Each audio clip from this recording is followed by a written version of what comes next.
Bonsoir, je suis Christelle d'ici, la chaîne Académie de la Nouvelle Conscience. Alors, je vais vous parler ce soir d'unité, d'autonomie, de dépouillement, d'équilibre, mais surtout d'autonomie, puisque je suis en train de m'installer de me réinstaller avec des panneaux solaires. Et puis, je voulais vous réexpliquer toute ma démarche, toutes mes expériences qui m'ont amené en tout cas, à me dépouiller et à m'équilibrer et à savoir vivre avec rien du tout ou pas grand-chose, comme avec beaucoup de choses, c'est-à-dire l'équilibre entre les deux. Tout, rien, matière, conscience, ancrage, mouvement. Euh, donc en fait, pour remonter à la création, non, c'est-à-dire remonter à mes expériences à moi, depuis que je suis jeune, en fait, j'ai toujours aimé, j'ai toujours voulu être autonome, libre. J'ai toujours été quelqu'un qui aimait se débrouiller par elle-même, avant de courir à droite, à gauche, sur les côtés pour demander conseil à Pierre, Paul ou Jacques. La priorité en moi, depuis que je suis petite, c'est je vais d'abord essayer de comprendre par moi-même, me débrouiller par moi-même, ou quels que soient les ustensiles, avant de demander à quelqu'un de le faire pour moi, ou de m'aider, ou de crier SOS.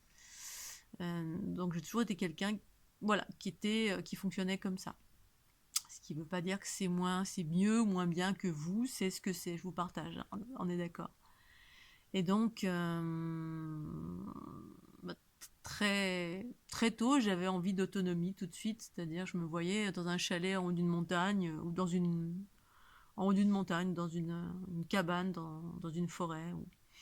Voilà, en étant autonome, c'est-à-dire libéré de ce que j'ai constaté assez rapidement comme étant des entraves et des emprises sur moi, emprise dans le sens où euh, une obligation, c'est-à-dire que je n'avais pas le choix si je souhaitais du confort. Je n'avais pas le choix à ce jour, en tout cas quand j'étais jeune, j'avais 20 ans, 20 ou 30 ans, eh bien, il fallait passer par la case EDF, taxe foncière, taxe habitation, bref, tout ce qu'il faut payer obligatoirement en échange de confort, en sachant que j'avais parfaitement conscience que je pouvais générer ce confort par moi-même en étant autonome, qu'il existait des systèmes autonomes, et que voilà, et qu'en fait il y avait une grosse barrière, un gros empêchement, en tout cas quand j'avais 30 ans pour ma part, parce que je suivais encore la loi des hommes, la loi des hommes, qui disait, parce qu'à un moment donné, je me suis à plusieurs reprises dans ma vie, je me suis intéressée à l'autonomie pour pas être ponctionnée à la source par des choses qui étaient entre guillemets obligatoires dès lors où on rentre dans un appartement, une maison, où voilà, on est ponctionné à outrance, c'est-à-dire il n'y a pas d'équilibre, il y a un manque d'équilibre en cela. Voilà, je veux de l'eau, il faut payer l'eau, alors que l'eau, c'est un élément qui est normalement gratuit, qui existe, qui à l'origine existait gratuitement. Donc pour faire parvenir l'eau chez soi, effectivement, on passe par un prestataire, le prestataire demande de l'argent en échange, c'est normal, c'est un échange de services. Et donc, bon, il y avait la possibilité, en tout cas pour l'eau, d'être autonome. Vous creusez un puits, vous êtes dans un endroit, il y a de l'eau, vous creusez un puits et puis vous vous rendez autonome, il y a cette possibilité-là. Ensuite, j'avais vu des dispositifs de récupération des eaux de pluie, etc. Enfin, parce qu'à un moment donné dans ma vie, j'étais en couple et puis j'aspirais à deux à cette autonomie. À un moment donné où ma partenaire de vie a déménagé, et puis c'était mes aspirations depuis toujours, et puis en étant en couple, eh bien, ça me semblait légitime, en tout cas pour tout à chacun, d'avoir des projets communs et de se dire on peut faire ça à deux. Oh super. Et puis au final, je me suis rendu compte que la personne pour qui j'étais en amour n'avait pas du tout les mêmes, au final, n'avait pas du tout les mêmes aspirations, mais je m'en suis rendu compte un peu tard. Donc voilà, ça m'appartient. Mais pendant pas mal de temps, à deux, je pensais vivre cette autonomie et puis ensuite s'auto-gérer différemment et s'émanciper en tout cas de tous les grands lobbies, entre guillemets, les lobbies ou tout ce que je ne souhaitais pas payer alors que je pouvais générer ça par moi-même. Et donc j'ai commencé à m'intéresser encore plus, donc c'était vers mes 30, alors 20 ans, 30 ans, 40 ans, aux différents systèmes qui existaient, et puis de me rendre compte que voilà, il y avait une multitude de législations qui interdisaient en gros tout ce qui rendait autonome, notamment. Alors je me souviens plus que j'ai tellement épluché plein de choses pendant différents espaces de ma vie.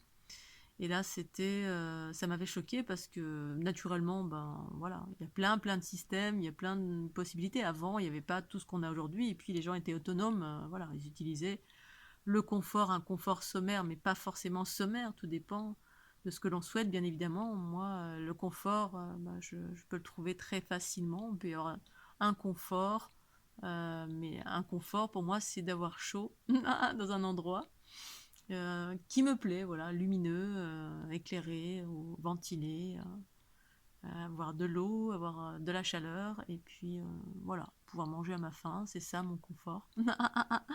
Autant que possible dans un endroit naturel. Bon bah voilà, après c'est pas toujours possible, mais ça peut l'être si on est mobile, bien évidemment. C'est une histoire d'équilibre, soi avec soi. Bref, pour revenir en arrière, à un moment donné, j'ai habité bien évidemment, j'étais en couple, donc j'habitais dans une maison avec ma partenaire de vie, et avec un très très grand terrain, et donc il y avait un potentiel extraordinaire d'être en autonomie en totalité. Plus possibilité de faire plein de choses sur le terrain pour voilà, créer ce fameux nouveau monde pour soi, par soi. Et bref, il y avait plein de belles choses qui étaient possibles de faire. Mais voilà, c'était pas les aspirations, je m'en suis rendu compte plus tard. Bon, mais tout ça pour vous dire que à un moment donné, il y avait, voilà, j'étais en train de regarder tous les systèmes possibles, inimaginables, ceux qui me venaient à l'esprit, notamment en revenant en arrière dans le passé, avec ma conscience, en me baladant dans les différents espaces, ici notamment les châteaux cathares, ou tous les anciens lieux marqués par l'histoire. Les êtres humains étaient autonomes, voilà, ils avaient des citernes, ils utilisaient des produits naturels, à chaud, pour étanchéifier, et donc j'avais l'intention, en tout cas j'émettais l'intention de récupérer les eaux de pluie déjà, parce qu'être autonome, pour moi c'est passer par un dépouillement du superflu, c'est-à-dire quand je me suis dépouillée, je suis partie sur les routes en autostop avec mon sac à dos, ça m'a permis de me dépouiller du superflu, mais en même temps j'ai jamais été vraiment dans le superflu, il m'a toujours semblé être dans l'équilibre pour moi, c'est-à-dire m'acheter ce dont j'ai besoin, répondre également aux envies quand il y avait des envies du petit enfant qui veut s'acheter des trucs, voilà, qui sont pas forcément utiles mais qui mettent en joie. Voilà, il y a les deux aspects. J'avais mon aspect masculin, pragmatique, carré, là je suis utile, j'ai besoin d'un pantalon, ça fait 6 mois que j'ai pas de pantalon, ou une tronçonneuse, ou bref un truc utile et qui est pratique. Et puis l'aspect féminin en moi qui achète pour des aspects ludiques, c'est-à-dire belle robe, génial. Ah, ça fait trop plaisir, j'en ai déjà 15, c'est pas grave. J'en veux encore une. Et donc, ces deux aspects ont toujours existé en moi, et tout ça dans l'équilibre. Répondre à mes besoins, répondre à mes envies, et ça dans l'équilibre, c'est-à-dire sans excès, sans me mettre dans l'embarras financièrement. Ça m'est arrivé une fois dans ma vie, ça m'a servi de leçon, et ça a été la seule et unique fois. Et tout ça sans me priver, parce que voilà, il y a mille et une façons de se contenter, ou de faire advenir de l'abondance, ou tout dépend, voilà, quels sont nos critères et nos envies. Et donc, en étant en couple, dans une maison, effectivement, je regardais les citernes, en fait, la récupération des eaux de pluie, parce que justement, ce dépouillement par lequel je suis passée, en baroudant sur les routes après 2012, avec l'activation de ma Kundalini, la conscience qui émergeait, pour vivre avec très très peu, et puis se rendre compte que finalement, voilà, je peux passer de tout à rien et de rien à tout sans aucune difficulté. C'est le détachement, en fait, ça s'appelle. Ok, aujourd'hui j'ai beaucoup, demain il y a rien, bon voilà, il n'y a plus rien, c'est pas grave, je peux me débrouiller avec rien. Et ce rien ne me... En tout cas, quand c'est vécu en pleine conscience, voilà, ça m'a pas perturbé, parce que c'est vécu en pleine conscience. Voilà, c'est en pleine conscience, ça veut dire que c'était mon choix conscient que de me dépouiller moi-même. C'est pas quelqu'un qui est venu qui m'a dépouillé.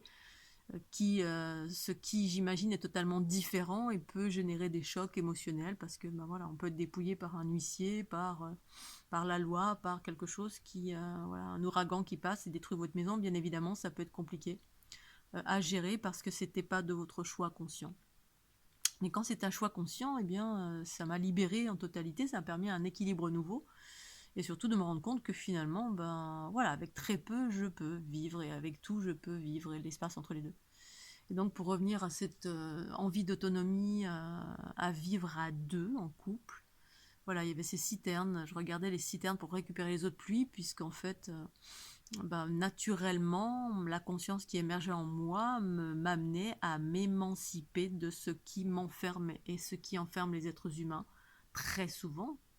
Et puis ça dépend qui vous êtes en tout cas, où vous en êtes, qui vous êtes, votre chemin, mais moi, je voyais très clairement que c'était tous les lobbies, toutes les factures obligatoires où on n'a pas le choix. En tout cas, si on voulait, entre guillemets, pas le choix, parce qu'en fait, on a toujours le choix. Mais on a le choix de changer de mode de vie, surtout, et s'émanciper progressivement pour aller vers l'autonomie, en s'émancipant des lobbies qui fonctionnent à la source. Bon, si vous gagnez très très bien votre vie, et puis voilà, pas de souci. Bon, j'ai gagné très très bien ma vie dans une période de ma vie, et puis ensuite j'ai tout abandonné. Ça ne me dérangeait pas, et pour autant, quand même, bon, voilà. Voilà, il y a des choses qui enferment, on le sait sur cette planète, qui, dans le sens, il y a un manque d'équilibre. Donc les êtres humains devraient avoir le choix, mais avoir le choix de vivre libre, de construire une maison sans avoir de taxes foncières, de taxes d'habitation, de factures EDF, de vous rentrer, vous avez le truc, l'assurance obligatoire, le machin, le bidule. Dès le début, bon bref, j'ai déjà fait des vidéos là-dessus. Et moi, je voulais pouvoir être émancipée de tout cela et construire ma propre, mon énergie, enfin m'autosuffire en quelque sorte. Et j'avais vu que c'était possible, voilà, que c'était tout à fait possible. Et j'ai voulu faire ça quand j'étais plus jeune et ensuite en couple. Et donc, voilà, déjà en se libérant du superflu, savoir plein de choses. La douche tous les jours, pour moi c'était un superflu à un moment donné, hein, quand on part sur les routes. Comme tous ceux qui ont fait beaucoup de marches, qui sont allés dans le désert, qui ont fait Compostelle, ou qui se sont dépouyés comme ça, revenus à l'aspect un peu primaire et simple, une simplicité comme ça du quotidien. Expérimenter ça, et puis de se dire, finalement, ça rend léger, hein, ça rend vraiment léger. Ah, oh, c'est trop bien, le ciel qui brille, les oiseaux qui chantent, la pluie, mes jambes pour marcher, mon sac à dos, et puis c'est tout. De l'eau, et puis c'est tout, et un peu de nourriture rencontrée ça et là, en fil des rencontres, ou voilà, avec un petit peu d'argent. Moi je mangeais pas beaucoup, en fait, il y a eu plein de choses, je me suis dépouillée de plein de choses, donc l'aspect autonomie, partir sur les routes, donc s'émanciper de la peur d'être agressé. Ensuite, pendant mon tour du monde, même déjà avant, je m'étais désaddictée et émancipée de la nourriture, il y a beaucoup de superflu dans la nourriture. C'est-à-dire que voilà, je mangeais beaucoup, je mangeais très gras, je mangeais très... voilà, je faisais plaisir en plein d'aspects, plein de choses en fait dont le corps n'a pas besoin et qui est du superflu et qui alourdit. Trop de sucre, trop de sel, trop de sauce, trop de ci, trop de ça. Et en même temps, c'était le moment où où j'ai commencé à faire un choix conscient d'expérimenter autre chose et de désaddicter mon corps. Et en cela, je me suis allégée, j'allais vers mon autonomie qui est relative à l'émergence de la conscience, qui s'allège du superflu pour trouver un équilibre relatif aux hautes fréquences en soi. En tout cas, pour moi, ça a été ça. Et ensuite, en parallèle, effectivement, l'habitat, s'émanciper du superflu. Voilà, une douche tous les jours, c'était du superflu. Avoir un sèche-cheveux, c'était du superflu. Sécher les cheveux, en plus ça m'a abîmé les cheveux.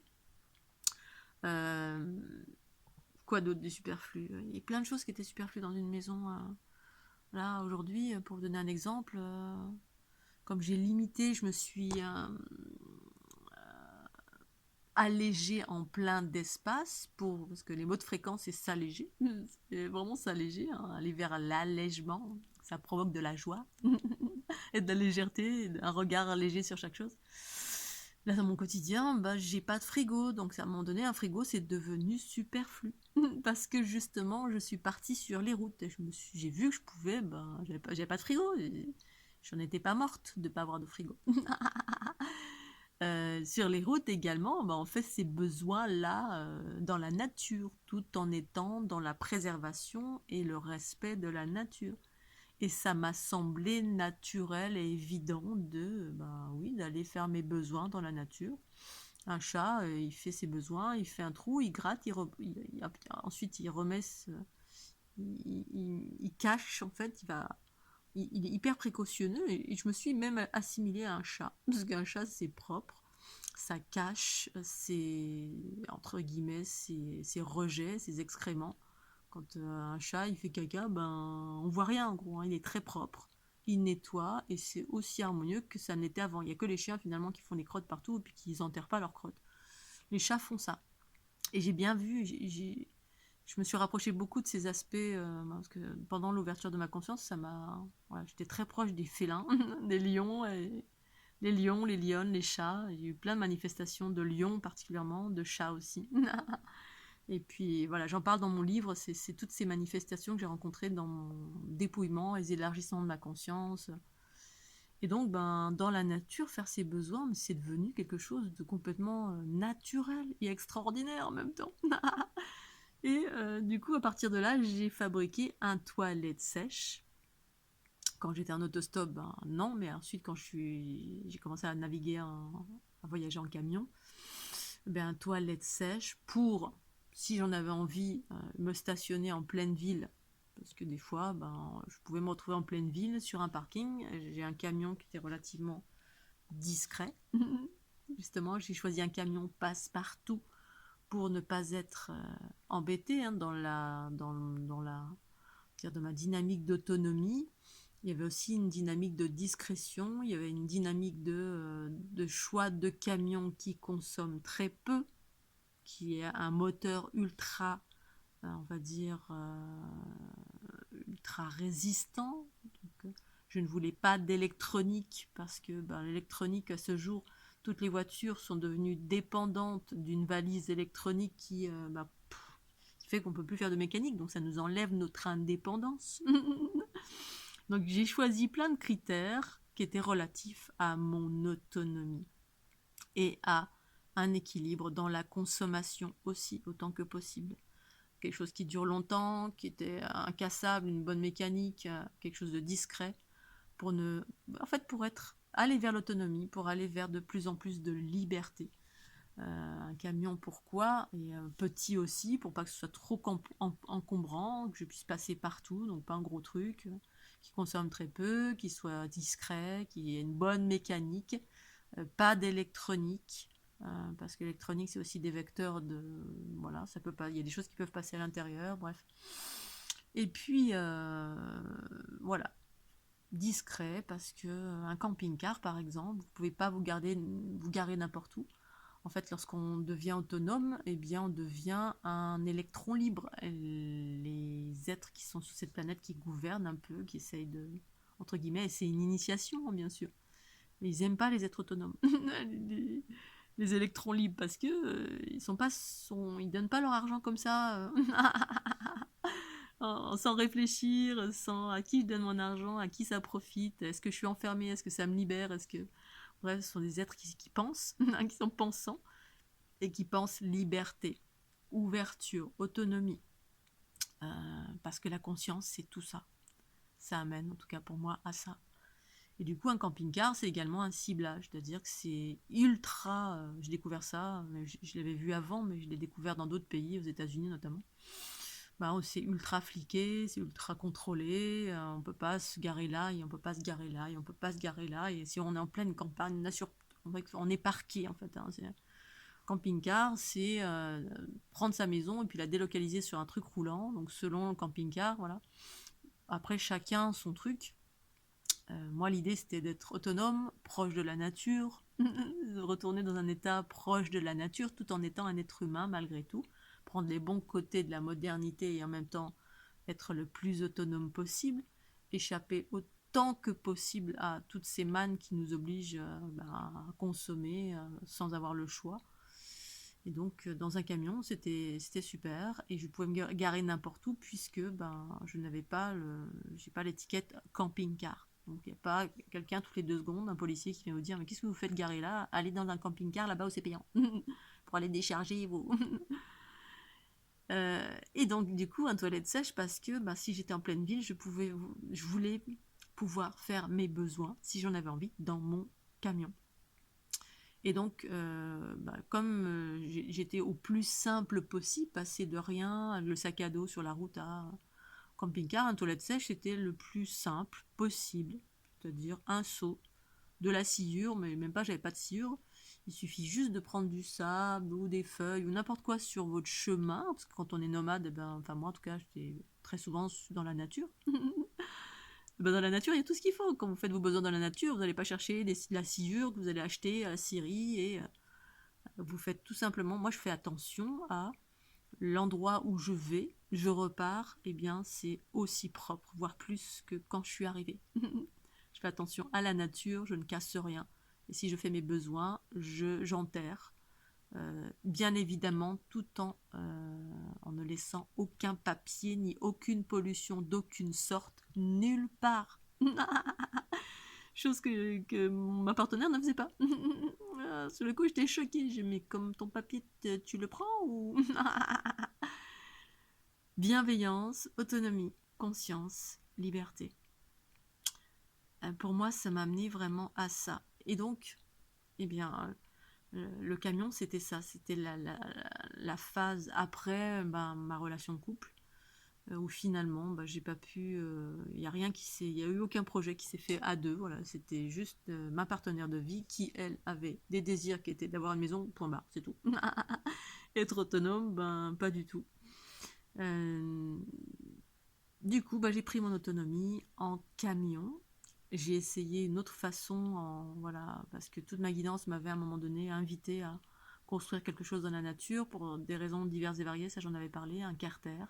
Par 3 fois, j'ai essayé, mais n'ayant pas de terrain, étant totalement dans la gouvernance de ma conscience, ma conscience me disait, tu demandes à la nature, c'est tout. La nature était d'accord, bien évidemment. Sauf que la loi des hommes, voilà, ça n'a pas fonctionné, et surtout parce que j'étais avec quelqu'un qui était pas aligné avec cet état d'esprit, et du coup, ça n'a pas fonctionné. Donc voilà. Pour le moment, c'est plus d'actualité. Si un jour ça doit se réitérer, certainement que ça fonctionnera. On verra, j'en sais rien. Et donc, l'autonomie est passée pour moi à un dépouillement, un allègement. C'est-à-dire aujourd'hui, j'ai passé 3 ans dans un camion, c'était que du bonheur, vraiment du bonheur. J'étais en mode écoute à droite, à gauche, à faire des équilibrages de partout, à écouter ce que ma conscience évoquait. Ça m'a permis de savoir comment je fonctionnais davantage, à ouvrir un peu plus de mon être, un peu plus de mes potentiels. Et puis ensuite, j'ai ressenti le besoin d'avoir un lieu fixe, parce que j'ai commencé à avoir envie de faire des conférences et dans la nature, ça ne marchait pas. En tout cas, je n'y parvenais pas. Et puis j'ai ressenti très fortement l'envie d'avoir un espace, puisque en étant autonome dans un camion, j'étais par moments limitée pour certaines choses. Alors d'une part, les conférences à l'extérieur, je n'y parvenais pas, mais je pense pas que c'était à cause de l'extérieur, c'était juste parce que c'était au tout début où j'évoquais la fleur de l'unité et la déesse androgyne, la fleur de l'unité, et ça parlait à personne tout simplement. Je veux vous parler des Schmilblick. Je connais pas. T'es qui toi? T'es pas connu? On s'en fout. Allez, au revoir, next. On va aller sur le grand changement. On connaît tout le monde d'ailleurs, ils sont très forts. Bon bref, chaque chose est ce qu'elle est, tout est juste, mais effectivement, quand on parle d'une chose qu'on n'est pas connu au début, c'est un peu compliqué, c'est tout à fait normal. et, et donc j'ai commencé à émettre l'intention de trouver un espace, aussi parce que je créais, à un moment donné, j'étais très très très très créatrice en étant dans un camion. Et puis je faisais les marchés, je vendais mes jeux de cartes, et je créais plein de choses, il y a des moments de création.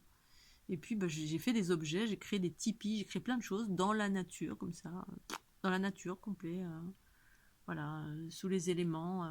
Et puis évidemment, ben, quand il pleut, quand il vente, quand il neige, c'est un peu compliqué. Alors, il y a des possibilités, bien sûr, hein, une possibilité de squatter des endroits, mais bon voilà, je l'ai fait un petit peu, un endroit que j'aimais bien, il y avait un haut vent, je me mettais en dessous, mais c'était, ben voilà, mon expérience en fait a été jusqu'à une certaine limite. La limite, ça a été j'ai envie d'un espace. Et comme ça m'a permis un équilibre entre avoir un espace pour mettre toutes mes affaires, parce que mes affaires étaient chez mon ex-compagne. Et bon bah voilà, à un moment donné, il y a une limite aussi à l'hébergement chez quelqu'un, même si c'est des affaires qui sont entreposées dans un garage. Au bout d'un moment, il y a une limite. Il y a quelqu'un qui peut vous dire, bon maintenant, je veux plus tes affaires, là, tu les récupères. Et je trouve ça tout à fait juste. Voilà, ça peut arriver, c'est comme ça. Mais c'est pas la raison pour laquelle j'ai cherché un endroit, c'était juste que j'ai ressenti le besoin, effectivement. Ça m'a amené vers ça, cette autonomie et cet équilibre entre un lieu fixe, mais un lieu fixe qui correspondait à mes aspirations, ben voilà, avec une façon de fonctionner comme dans mon camion, c'est-à-dire j'ai conservé cette simplicité de vie qui me va très très bien, qui est très, entre guillemets, qui est respectueuse. Alors je pourrais être beaucoup plus respectueuse de l'environnement en n'utilisant pas du tout d'électricité des centrales nucléaires, puisque quand j'écris mon livre Dieu le Père, c'est la déesse mère, je parle beaucoup du nucléaire et de l'énergie produite par les mondes duels qui sont relatifs au nucléaire. Le nucléaire est une énergie de la séparation. On scinde un atome en deux et on produit une expérience aléatoire et qui potentiellement peut être très dangereuse. C'est pour ça qu'il y a des grosses centrales et puis bon, c'est maintenu, mais ils jouent un peu avec le feu. Mais c'est le fruit, l'énergie, c'est le fruit d'une séparation d'un atome. Alors qu'en fait, l'énergie naturelle qui produit du soleil, c'est le fruit d'une fusion de certains atomes. C'est-à-dire, c'est vraiment la fleur de l'unité. L'unité, boum, il y a deux atomes qui fusionnent, ça crée une implosion, ça crée de l'énergie. Une énergie qui libère et qui élève, et qui est beaucoup plus en phase avec l'unité, alors que l'énergie produite par les centrales nucléaires, c'est une énergie qui scinde et qui va pas dans le sens de l'unité, dans le sens de l'élévation. Pour autant, j'en utilise, je suis en gratitude, mais à un moment donné, j'étais tellement sensible que tout ça, je ne supportais plus. En fait, je ne supportais pas, je sentais toutes les émanations des champs provenant de l'électricité. Et ça me faisait mal, c'est la raison pour laquelle j'ai voulu vivre dans la nature et construire un carter, parce que j'avais atteint une telle sensibilité relative à tout ce qui vient de la séparation, ben, mon être ne supportait plus. Tout ce qui provenait de la séparation, la seule chose qui allait bien, c'était la nature. La nature entourée d'états naturels. C'est-à-dire, je me suis éclairée à la bougie, à la cire d'abeille qui tournait en spirale dans un sens et en spirale dans l'autre sens. Bref, c'était que des choses. Tout était en conscience. Et puis voilà, je suis revenue en arrière sur un équilibre entre le patriarcat et le matriarcat avec ma avant-dernière relation qui était pas du tout dans l'unité mais plutôt dans la séparation. Et bon, pour autant, c'est ok pour moi, voilà. Pour autant, ouais, si un jour ça se représente sur mon chemin, eh bien oui, je pense que je serais relativement plus en phase en étant dans un espace naturel, avec des choses naturelles. Mais voilà, des choses peuvent être transcendées, plus ou moins. Donc aujourd'hui, ici où je vis, ben vraiment, j'ai cette simplicité, cette autonomie relative, très relative à moi, hein, de ce que j'ai pu trouver au moment où je cherchais un ancrage. Un grand plateau lumineux, construit à la mode Harry Potter, en mode magique, parce que je suis une grande enfant dans ma tête.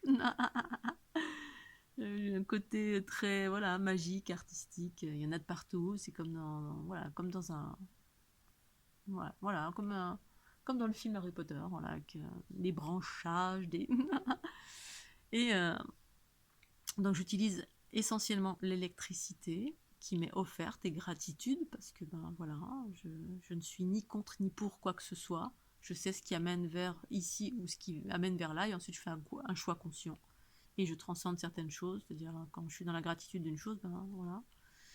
Et sinon tout le reste, eh bien c'est pas de frigo, pas d'électroménager, rien en fait. J'ai juste un petit toilette sèche que j'ai aménagé, que j'adore. tout simple, avec une planche de bois, un petit seau en dessous, et puis de la sciure. J'ai fait un trou dans la planche en bois, voilà, c'est tout mimi. Je mets le papier à part. Alors avant d'avoir cet espace-là, quand j'habitais avec ma compagne, le papier partait à la cheminée. C'était recyclé, on faisait attention que ce soit un papier relativement naturel. L'eau est récupérée à la source, c'est-à-dire je bois de l'eau de source. Ici, on a la chance d'avoir des sources de partout, donc de l'eau gratuite. Quasiment nombreuses personnes vont chercher de l'eau à la source. D'une part, elle est de meilleure qualité que celle qui est dans le robinet, avec plein de produits chimiques. Bon, ça fait très longtemps que je bois de l'eau de source maintenant, je dirais 10-15 ans. Et puis pour me laver, eh bien, de temps en temps, je prends une douche, voilà, quand c'est l'hiver. Sinon, je me lave à l'ancienne. Ça, c'est le propre de la simplicité aussi que j'ai retrouvé en étant en camion. Mais en camion, c'était encore plus sympa parce que c'était le lavage dans les rivières. Rivières, les eaux, tout en étant le plus respectueux possible. Au début, j'avais vraiment des a priori avec ça. Je me disais, oh là là, je vais mettre du savon dans l'eau, même s'il est bio, mon savon. Donc je cherchais des alternatives à base d'argile, etc., des choses naturelles. Et puis voilà, c'est mon ex-compagne et puis en faisant des rencontres d'êtres qui m'ont déculpabilisé en me montrant que finalement ma façon de vivre était 10 000 fois moins polluante que n'importe quel autre individu lambda. Voilà, selon ce qu'on fait, selon dans notre quotidien ce qu'on met en place pour être le moins polluant possible.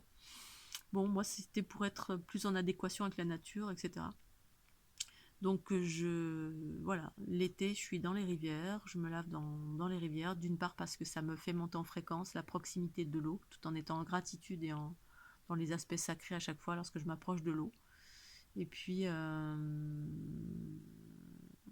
sinon, ici, avec de l'eau de source, dans une bassine à l'ancienne, comme le faisait ma grand-mère, pour me laver. Quand j'en ressens le besoin, puisque cette notion aussi de moins se laver surgit il y a 10-15 ans en arrière. Aussi parce que je commençais à être sensible à l'eau. Voilà, tout ce que je mettais sur mon corps, tout ce que j'utilisais comme ustensile dans mes cheveux, les shampoings, toute l'eau voilà, pour les douches, etc., ça m'agressait. Il y a tout qui m'agressait progressivement au fur et à mesure que ma conscience s'élargissait et me rendait de plus en plus sensible. Et c'est là que j'ai commencé à sentir tout, voilà, ce que je mettais sous mes bras en déodorant. Alors je suis passée du pchit aux pierres d'Alain. Après les pierres d'Alain, c'était plus ok non plus. Et je suis passée à rien du tout. Parce que voilà, c'est ça aussi l'autonomie. C'est parce que je disais tout à l'heure, le superflu, tout ce dont le corps n'a pas besoin, tout ce qui voile. En plus, ça voile les capacités du corps naturel. Toute la régénérescence du corps, quand on ne se lave pas toutes les 30 secondes avec des produits hyper agressifs qui sont à l'heure actuelle dans tous les produits qui ne sont pas naturels, qui ne sont pas bio, ou qui sont même parfois bio, ça peut être agressif.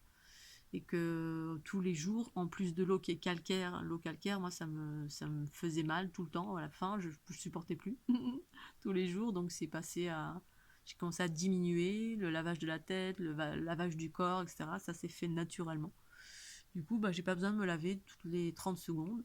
Je prends une douche on va dire, tous les 15 jours et encore, ça dépend, oui, 15 jours, je dirais. Même plus parfois, ça dépend. Tout dépend, voilà. Il y a des moments, je suis pas quelqu'un qui transpire, j'ai pas de. Voilà. J'évacue pas grand chose, à vrai dire. Je suis une transformatrice, une transforme. Donc ça fait partie en fait de tous ces processus d'autonomie, le dépouillement, la justesse, l'équilibre, la simplicité, euh, qui fait que je me suis sentie et je me sens encore beaucoup plus vivante. Alors là, l'hiver évidemment, il fait plus froid, mais je me sens plus vivante. Effectivement, quand je vais chez mes parents, que c'est chauffé à 30 degrés, j'ai l'impression que ça m'endort. Plus mon cerveau ne tourne plus, il n'y a plus rien qui se passe. Donc il y a un équilibre, bien évidemment. Et là, je suis à côté de mon petit chauffage, par exemple. Je ne sais pas si vous le voyez là. Ces derniers jours, il faisait super bon, puis là, il y a eu une baisse de température. Donc voilà, j'ai un poêle à gaz, j'ai une petite tente dans laquelle je m'emmitoufle quand il fait très très très froid dans mon atelier. Mais là, je parle de l'atelier, alors que dans mon camion, je n'ai jamais eu froid. Jamais, jamais. Puisqu'un camion, c'est tout petit, Alors, en fait, c'est il est très rapide de chauffer un camion. Donc je ferai une petite vidéo pour le camion parce que c'est, voilà, on se fait des idées, on est tout le temps dans le. Si vous n'avez pas fait ce dépouillement encore en vous, et puis voilà, bon, après c'est ce que c'est, hein. C'est comme les personnes qui prennent un camping-car et puis ils veulent être autonomes, mais en ramenant à la maison, ils veulent avoir la douche, les toilettes chimiques, le lavabo, le machin. Moi, dans mon camion, j'étais minimaliste, il n'y avait rien.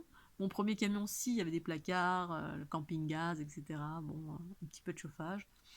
Le deuxième, j'avais rien du tout. J'ai mis une planche, très tôt, une planche, faire dodo dessus, et puis point barre, c'est tout. Rien, rien, rien. Parce que finalement, j'avais pas besoin de tout ça. Je m'en suis rendu compte dans ma première expérience. Alors après, c'est propre à chacun. On peut avoir envie, hein. C'était chouette d'avoir faire ma petite cuisine dans mon camping, pas mon camping-car, mais mon camion. Mais j'ai rarement fait la cuisine puisqu'en fait j'ai diminué aussi ma nourriture et avant de rencontrer ma compagne, je mangeais quasiment plus rien. Je mangeais des amandes, des noisettes, voilà, des carottes comme ça toute la journée. Et puis je mangeais très très peu. Voilà, j'avais réduit tout ça naturellement, ça s'est fait naturellement. Et puis après, ben voilà, j'ai repris je mangeais un peu plus de nourriture puisque j'étais avec quelqu'un qui mangeait comme n'importe quel individu lambda, 3 fois par jour, matin, midi et soir, à pile poil à 7 heures. Alors que moi, j'étais rentrée, l'unité, l'autonomie, l'émancipation permet de rentrer dans le rythme du corps relié à la conscience. C'est ça aussi, ça sert à ça, tout ce qui s'est passé pour moi, c'est rentrer dans mon rythme et en cela m'émanciper de tout ce qui m'avait mis à l'intérieur d'un rythme qui n'était pas le mien, à l'intérieur d'un confort qui finalement était peut-être trop superflu, bon, qui n'était pas forcément nécessaire. Maintenant, si demain on me donne une maison avec, je paye aucune facture, ou c'est, je dirais pas non, peut-être, hein, mais voilà, ça dépend.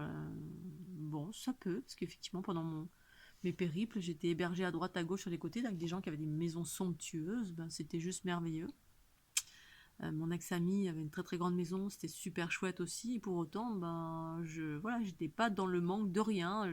Quand j'en avais marre, hop, je repartais dans mon camion et j'étais tout aussi heureuse, voire encore plus, dans mon camion en haut de la montagne, tranquille toute seule, au soleil, avec plein de baies vitrées à droite à gauche sur les côtés du soleil. Le coucher du soleil, une maison, vous ne pouvez pas la transporter en haut d'une montagne, ni au bord de la mer, ni rien du tout. Vous êtes là, si votre maison est en bas d'une vallée, vous n'avez pas de soleil, ben vous n'avez pas de soleil. Ça c'est dommage. Et moi j'ai toujours été en quête de lumière, là. La lumière autant dans l'habitat que en soi. Voilà, le soleil, le soleil. C'est tellement important pour moi le soleil. Euh, Voilà, je vais arrêter cette vidéo qui évoquait en tout cas l'autonomie, la conscience, la recherche d'équilibre, le tout, le rien, un ancrage, une possibilité de pouvoir bouger. C'est-à-dire j'ai un espace, toutes mes affaires sont posées, il y a mon énergie, j'ai créé des choses ici, et puis en même temps un camion pour pouvoir être autonome quand j'en ai envie, partir à droite à gauche sur les côtés, autant que je le souhaite. Voilà, en écoutant la vague de chaque instant, les envies de chaque instant, et ce qui se produit chaque instant. Voilà ce que vidéo, je vous fais des gros bisous, et puis à la prochaine vidéo. Pensez au petit pouce bleu. Bye.